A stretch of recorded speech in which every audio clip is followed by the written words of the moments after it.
Have you ever cheated?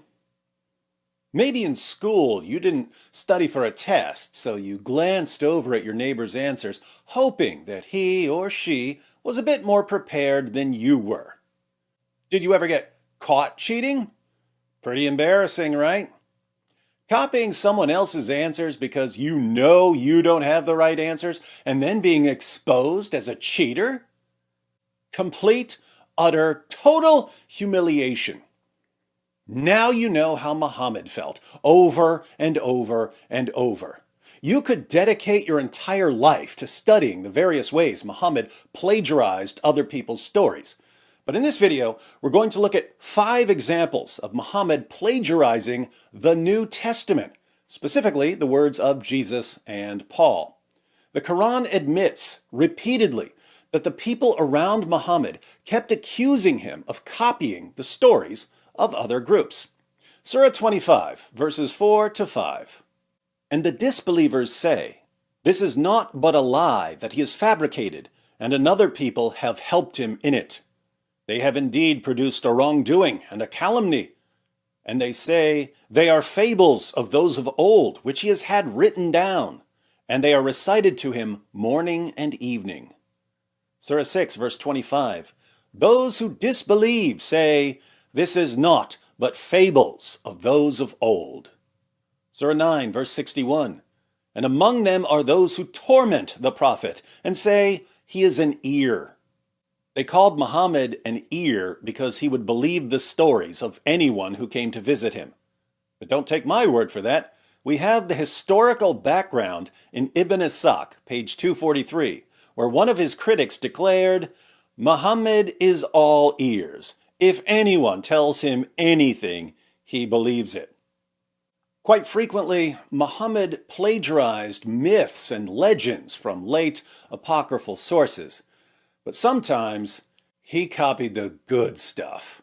In Matthew 25, Faster than you can say mental hospitals, disabled dead kids, and hammers, David Wood keeps repeating these atheistic arguments against Islam, not realizing these arguments can backfire against the Bible. But anyways, I want to address the first part of this video since I think that's the only part that's relevant for a refutation. Well, David Wood and the disbelievers mentioned in the Quran commit the genetic fallacy. The genetic fallacy is attacking the source of the claim instead of the claim itself. This whole argument's a fallacy. There are true stories in the Old and New Testament apocryphal sources in the Bible according to Christian scholars themselves. And the Quran could be repeating true stories found within. The Quran doesn't bring everything new with it. See the Quran, chapter 46, verse 9. So, even Christian scholars are admitting that there are true stories found in the Old and New Testament apocryphal sources, and I'll get into that in the next slide. And the Quran could be repeating true stories found within these apocryphal sources, but I want to draw attention to the Bible, and I want to draw attention specifically to the New Testament, because the New Testament does the same exact thing David Wood is accusing the Quran of. Both the Old Testament and the New Testament, plagiarize or quote or copy off apocryphal material, which I'm going to get into right now.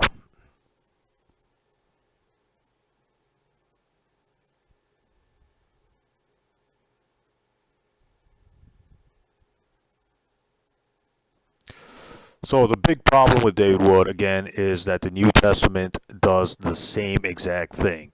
And I'll just give 3 examples. There are many examples of how Paul copies off, the Old Testament apocryphal works, how the Old Testament quotes from books that you can't even find in the Bible. So there are many examples of both the Old and New Testaments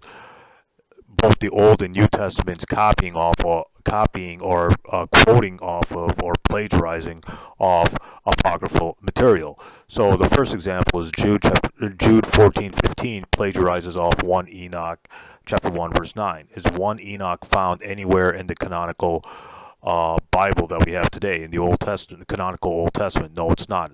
One Enoch is an apocryphal Old Testament book. Jude 9 copies off the Assumption of Moses. So is the Assumption of Moses found in the Old Testament that we have today?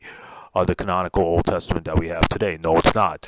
2 Peter chapter 2 verse 4 copies off 1 Enoch chapter 10 verse 4, and so is 1 Enoch found in the Bible we have today, in the canonical Old Testament we have today? No, it's not.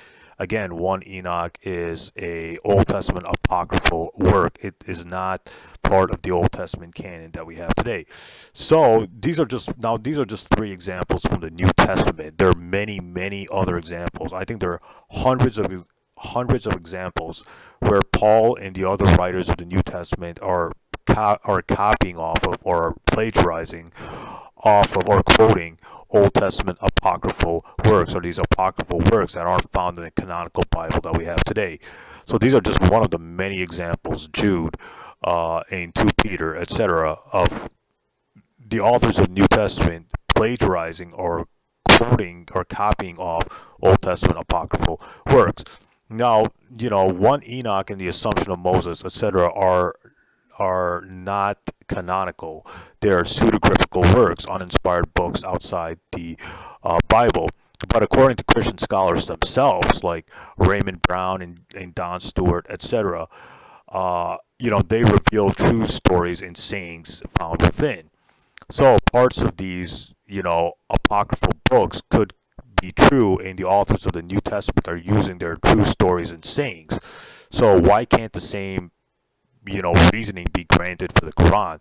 The Quran could be repeating true stories found in these apocryphal, older New Testament apocryphal books, or the Bible, because there are true stories found within the apocryphal works in the Bible. So the Quran could be repeating true stories and sayings found in the Bible or the older New Testament apocryphal works. So this whole thing, David Wood is being inconsistent, because the New Testament does the same exact thing. It plagiarizes, or it copies off of Old Testament apocryphal works. Moreover, what David Wood and the disbelievers were committing was a genetic fallacy.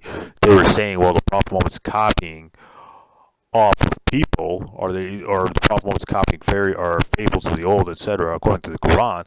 But if you read the Quran, chapter 25, verses 1 to 3, it says Allah is the one revealing these stories.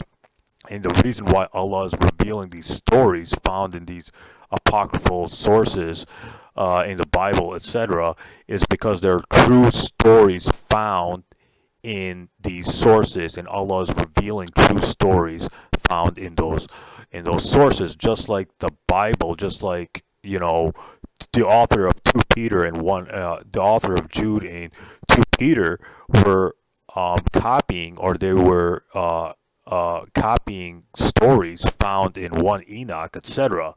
So the same logic can be, or the same argument can be thrown against the New Testament. Why is the New Testament authors copying these apocryphal or these fictional stories? We can say the same thing about the New Testament if we're consistent. And the defense Christian scholars say is that there are true stories found in those apocryphal works, like 1 Enoch, etc.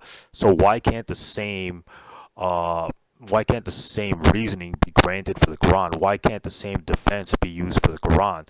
So David Wood is being inconsistent, because if he's consistent, he has to throw out the Bible, which he's not going to do. So you see his inconsistency, and you see that he's not quoting Christian scholars who themselves admit there are true stories found in those sources.